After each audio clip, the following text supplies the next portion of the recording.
यानी कि जो चार्ज की पोजीशन है वो एट रेस्ट है। अगर चार्ज रेस्ट पर है तो उसको इलेक्ट्रोस्टैटिक्स बोलते हैं। गुड इवनिंग एवरीवन, मैं नरेश कुमार अपने YouTube channel physics D code में आप सभी का स्वागत करता हूं। बेटा हम प्लस टू का जो सिलेबस है वो स्टार्टअप करने जा रहे हैं।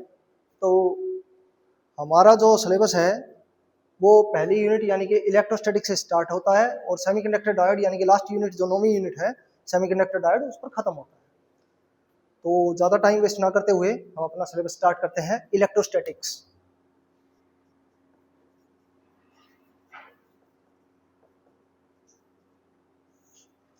इलेक्ट्रोस्टैटिक्स हमारी बेटा पहली यूनिट है और पहली यूनिट में हमने इलेक्ट्रोस्टैटिक्स के बारे में पढ़ना है। अब जब यूनिट का नाम इलेक्ट्रोस्टैटिक्स है तो इसके वर्ड से ही हम मीनिंग को समझते हुए चलेंगे कि इलेक्ट्रोस्टैटिक्स है क्या। इसको बेटा दो वर्डों में स्प्लिट कीजिए, एक इलेक्ट्रो और एक स्टैटिक्स। इलेक्ट्रो का मतलब कोई भी चार्ज पार्टिकल, इलेक्ट्रो का मतलब है चार्ज पार्टिकल, और जबकि स्टैटिक्स का मतलब है एट रेस्ट। तो इसका मतलब मैं इलेक्ट्रोस्टैटिक्स को फिजिक्स की कौन सी ब्रांच बोलूंगा? इलेक्ट्रोस्टैटिक्स को बोला जाएगा the branch of physics which deals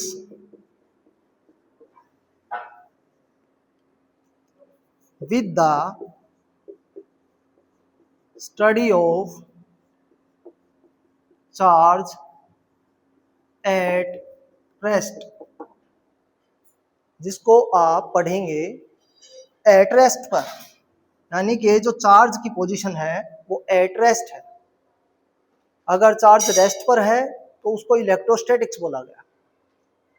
दूसरी तरफ देखें, चार्ज इन मोशन, अगर चार्ज मोशन में हो तो चार्ज अगर मोशन में हो तो उसे बोला जाएगा बेटा इलेक्ट्रिक करंट। इलेक्ट्रिक करंट जैसा कि आप 10th क्लास में पढ़ चुके हैं, इलेक्ट्रिक करंट को I से डिनोट किया जाता है। It is denoted by I always equal to Q upon में T, charge per unit time. यानी कि आप कह सकते हो कि इलेक्ट्रिक करंट तो सर चार्ज जब मोशन में हो पर यूनिट टाइम, क्योंकि आपने डेफिनेशन में पढ़ा ना, when the charge passing through a conductor for a unit time. जब चार्ज किसी कंडक्टर के अंदर से पास हो एक यूनिट टाइम के लिए तो उसे इलेक्ट्रिक करंट बोला जाएगा। लेकिन वही चार्ज अगर रेस्ट पर हो तो उसे इलेक्ट्रोस्टैटिक्स बोला जाएगा। Is that clear? आपके जो भी यहाँ तक कोई डाउट हो तो आप कमेंट सेक्शन में मुझसे पूछ सकते हैं। इसके बाद इलेक्ट्रोस्टैटिक्स के बाद आता है बेटा कि ये चार्ज है क्या। हम चार्ज के बारे में बात कर रहे हैं कि चार्ज चार्ज चार्ज, तो चार्ज है क्या? तो चार्ज वास्तव में एक एबिलिटी है किसी भी सब्सटेंस, किसी एलिमेंट की। चार्ज को आप क्या कह सकते हो? The ability of any substance which can produce by rubbing. Charge एक ऐसी एबिलिटी है जो रबिंग के जरिए प्रोडक्शन दे रही है। यानी कि अगर मैं चार्ज की बात करूं तो चार्ज क्या है? एक एलिमेंट, एक मैटर, एक सब्सटेंस की एबिलिटी जो रबिंग के जरिए प्रोड्यूस होती है। चार्ज मेनली बेटा दो प्रकार के हैं, एक पॉजिटिव चार्ज और एक नेगेटिव चार्ज। अब पॉजिटिव और नेगेटिव चार्ज में डिफरेंस समझिए कि पॉजिटिव चार्ज यानी कि प्रोटॉन, नेगेटिव चार्ज यानी कि इलेक्ट्रॉन। लेकिन सर जब हम एटॉमिक थ्योरी पढ़ रहे हैं तो एटम के अंदर 3 सब एटॉमिक पार्टिकल हैं। एक इलेक्ट्रॉन है सर, एक प्रोटॉन है और एक है न्यूट्रॉन। अब इलेक्ट्रॉन प्रोटॉन के बारे में तो मैंने ऑलरेडी आपको बता दिया। इलेक्ट्रॉन नेगेटिव चार्ज पार्टिकल है, प्रोटॉन पॉजिटिव चार्ज पार्टिकल है। तो न्यूट्रॉन पर कोई चार्ज नहीं होता, बट एक्चुअली क्या है कि ये इलेक्ट्रिकली न्यूट्रल है।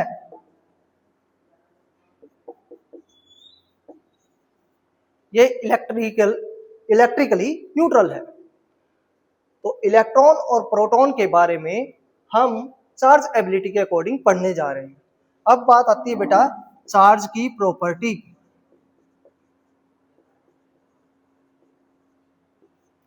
तो चार्ज की जो प्रॉपर्टी है उसको पढ़ने से पहले मैं आप सभी को बताना चाहूंगा कि चार्ज है क्या, इसकी खोज किसने की और चार्ज की एसआई यूनिट क्या है। बेटा चार्ज को जो है वो आप क्याउ से डिनोट करते हो। ये भी क्याउ है, ये भी क्याउ, ये माइनस के क्याउ, ये प्लस के क्याउ। चार्ज को जब क्याउ से डिनोट किया जा गया है तो इसकी खोजकर्ता के नाम पर ही इसकी एसआई यूनिट लिखी गई है। तो जो इसकी एसआई यूनिट है वो है बेटा कूलम। इसकी एसआई यूनिट जो है वो है कूलम और सीजीएस यूनिट क्या होगी, स्टेट कूलम। और एक कूलम में 3 × 10⁻⁹ स्टेट कूलम होते हैं। तो एक कूलम की बजाय स्टेट कूलम भी इंट्रोड्यूस किया जाता है कई बार न्यूमेरिकल्स में और कूलम भी दिया जाता है। अब चार्ज की प्रॉपर्टी के बारे में बात करते हैं कि चार्ज प्रॉपर्टी क्या क्या लाई करता है। जैसा कि हम पढ़ चुके हैं कि चार्ज को सर क्यू से डिनोट किया जाता है। Charge is denoted bye Q. तो इसका मतलब सर अगर हमारे पास चार्ज हो तो क्यू से डिनोट करने के जरिए अगर चार्ज को डायमेट्रिकली न्यूमेरिकली शो करें तो बेटा प्लस क्यू शो कर सकते हो। एक Q1 है, एक Q2 है। एक बेटा प्लस का Q1, एक माइनस का Q2 है। एक माइनस का Q1, एक माइनस का Q2 है। तो ये दोनों चार्ज जैसा कि आप देख रहे हो लाइक है, ये दोनों चार्ज लाइक है, लेकिन ये अल्टरनेटली अनलाइक है। तो इन दोनों के बीच क्या प्रॉपर्टी होगी, ये सर एक दूसरे को रिपेल्स करेंगे, रिपेल ईच अदर। ये सर अट्रैक्ट करेंगे और ये रिपेल करेंगे।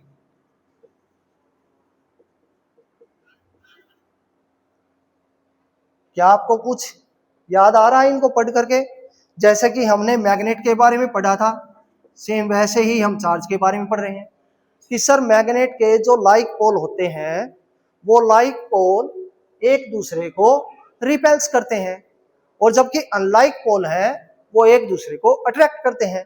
ऐसा ही हमने मैग्नेट के बारे में पढ़ा था कि सर अनलाइक पोल है तो अट्रैक्ट करेंगे और लाइक पोल है तो रिपेल करेंगे। तो लाइक पोल और अनलाइक पोल में यही अंतर होता है। इसी प्रकार चार्ज में कि जो लाइक चार्ज है और अनलाइक चार्ज है उनमें भी यही प्रोसीजर होता है। चार्ज की प्रॉपर्टी नंबर 1 कि हम चार्ज को क्या लिखेंगे। चार्ज की प्रॉपर्टी नंबर 1 के अकॉर्डिंग लिखा जाएगा the like charge repels each other and unlike charge attract each other. यानी कि हमारी प्रॉपर्टी नंबर 1 डिनोट हो चुकी है कि लाइक और अनलाइक में difference. Property number 2, property number 2 क्या कहती है कि सर चार्ज जो हैं वो डाइपोल्स बनाते हैं। बेटा जैसे मैंने ये Q1 Q2 लिखा, ये अनलाइक चार्ज जो होंगे, अनलाइक याद रहे अनलाइक, अनलाइक चार्ज जो होंगे वो डाइपोल बनाते हैं। डाई का मतलब दो, पोल का मतलब सिरे, जिसके दो सिरे हैं लेकिन अल्टरनेटली अलग। सर पॉजिटिव नेगेटिव जरूरी है? नहीं बेटा, आप नेगेटिव पॉजिटिव भी ले सकते हो। एक नेगेटिव Q1, एक पॉजिटिव Q2, तो डाइपोल बनाएंगे। प्रॉपर्टी नंबर 3,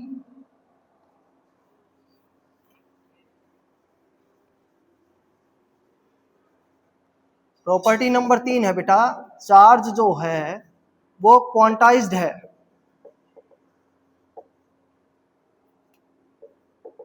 यानी कि आप कह सकते हो quantization of charge. Quantization of charge का मतलब क्या है, it is the integral multiple of charge. ये इंटीग्रल मल्टीपल है यानी कि Q बराबर है N इंटू में E। सर Q जो है उसको तो आपने चार्ज बोल दिया, N जो है नंबर ऑफ चार्जेस,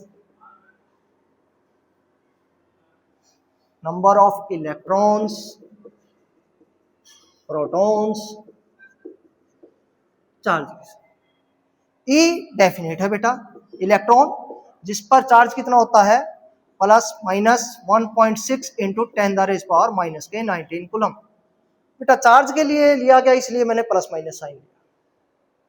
हो सकता है इलेक्ट्रॉन हो सकता है प्रोटॉन हो, तो चार्ज के लिए ही बोला गया है। अब फॉर एग्जांपल मैंने आपसे कह दिया कि बताइए 1 कूलम चार्ज में कितने इलेक्ट्रॉन्स होते हैं, how many electrons are exist in 1 Coulomb charge. तो 1 कूलम चार्ज में इलेक्ट्रॉन्स निकालना है हमें। क्यू की वैल्यू क्या दे दी बेटा 1 कूलम, एन निकालना है, ई की वैल्यू क्या है 1.6 इंटू 10⁻⁻⁻⁹। अब ये चीज हम यहां पर सोल्व करेंगे।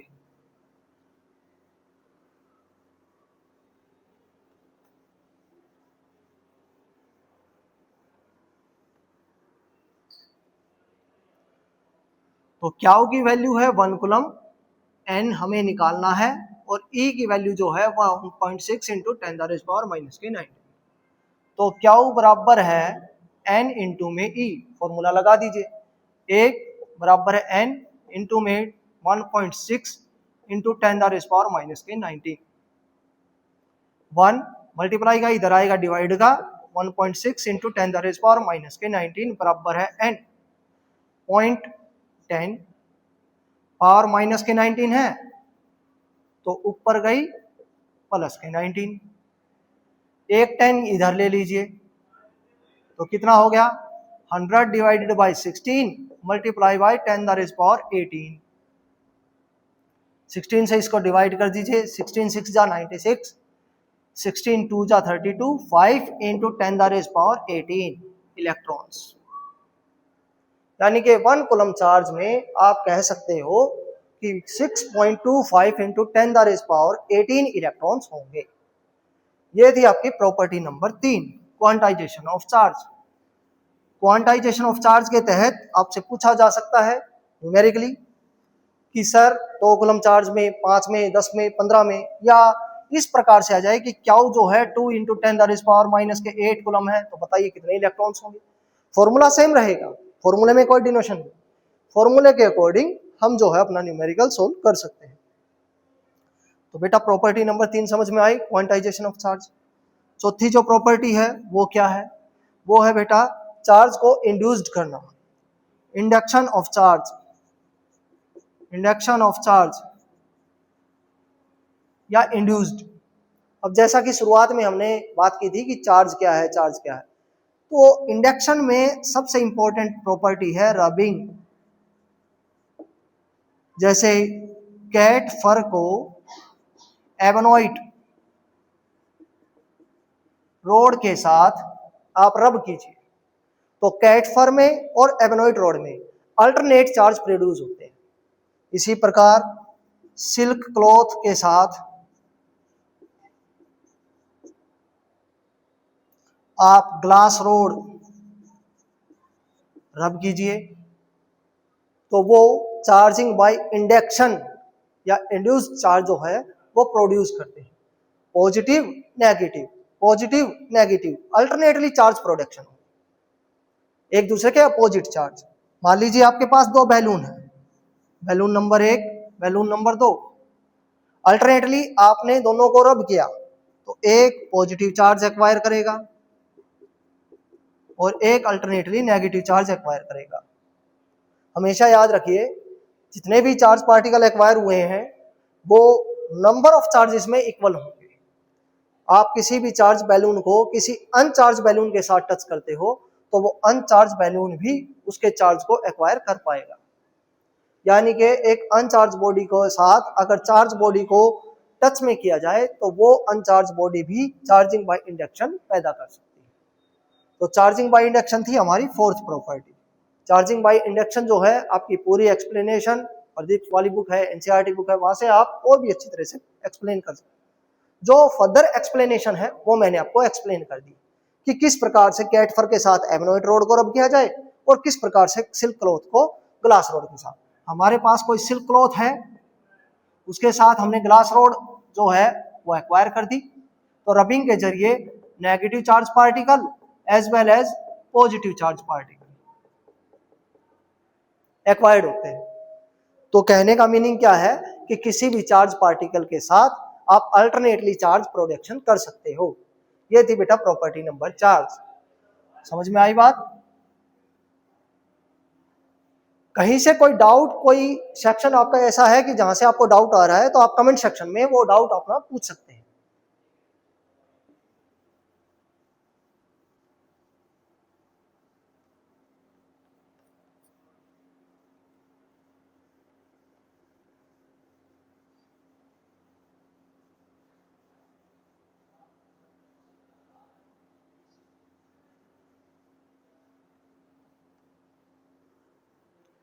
अब बेटा हमारा जो नेक्स्ट टॉपिक है वो है बेटा चार्ज को एक दूसरे के साथ अल्टरनेटली जो हमने प्रॉपर्टी पढ़ी थी, उस प्रॉपर्टी को एक्सप्लेन करने के लिए हमारे पास टॉपिक आता है Coulomb's law.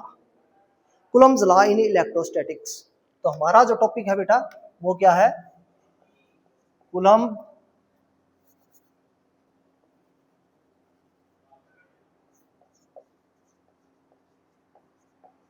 Coulomb's law in electrostatics.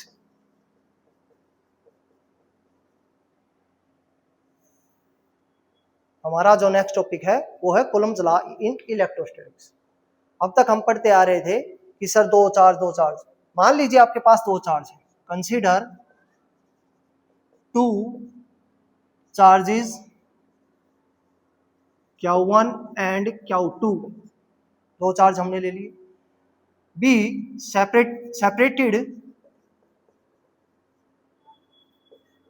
Bye A distance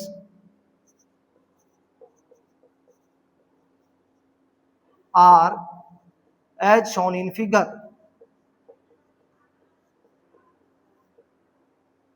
तो हमारे पास Q1 Q2 दो चार्ज हैं, दोनों को R डिस्टेंस से सेपरेट किया गया है। तो कूलम्ब्स लॉ क्या कहता है? According to Coulomb's law, Coulomb's law क्या कहता है? द फोर्स ऑफ इंटरएक्शन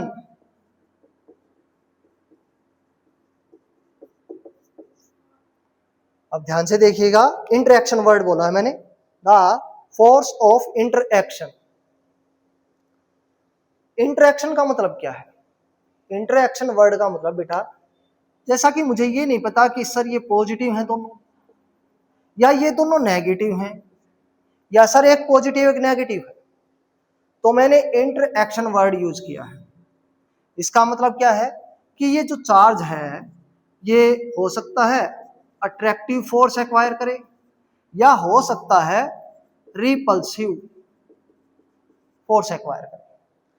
तो इंटरएक्शन वर्ड का मीनिंग है बेटा, हो सकता है अट्रैक्टिव हो, दोनों हो सकते हैं अनलाइक चार्ज हो, और हो सकता है कि दोनों लाइक चार्ज हो। तो इंटरएक्शन वर्ड का मतलब हो गया कि सर लाइक और अनलाइक कोई भी पॉसिबिलिटी अगर है तो उनके बीच इंटरएक्शन फोर्स है। अगर दोनों लाइक चार्जेस हैं तो रिपल्सिव फोर्स हो जाएगा, और अगर दोनों अनलाइक चार्जेस हैं तो अट्रैक्टिव फोर्स हो जाएगा। So I can say that according to Coulomb's law the force of interaction between two charges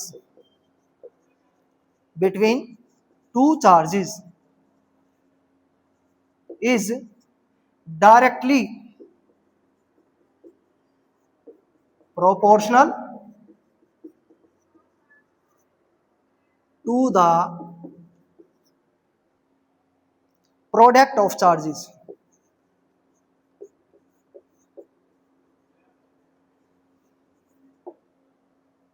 अगर मैं कहूं अकॉर्डिंग टू कूलम्ब्स लॉ के अकॉर्डिंग जो दोनों चार्जेस हैं उनके बीच जो फोर्स है वो डायरेक्टली प्रोपोर्शनल होगा, F directly proportional product of the charges Q1 और Q2 दोनों की प्रोडक्ट। दूसरी, इसको इक्वेशन नंबर 1 कह दीजिए।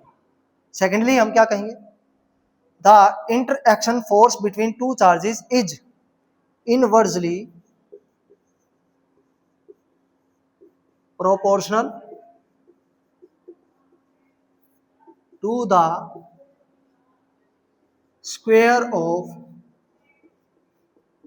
distance between them।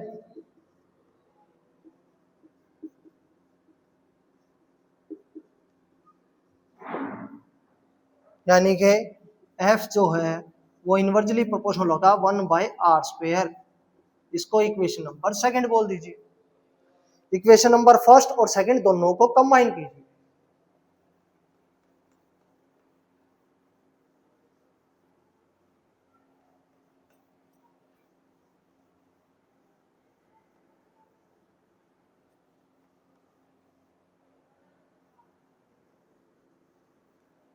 जब हम इक्वेशन नंबर फर्स्ट और सेकंड को कंबाइन करते हैं तो हमारे पास क्या निकल के आया, F directly proportional Q1 Q2 by r² and F is equal to K into Q1 Q2 by r², जहां पर ये जो K है where K is constant of proportionality.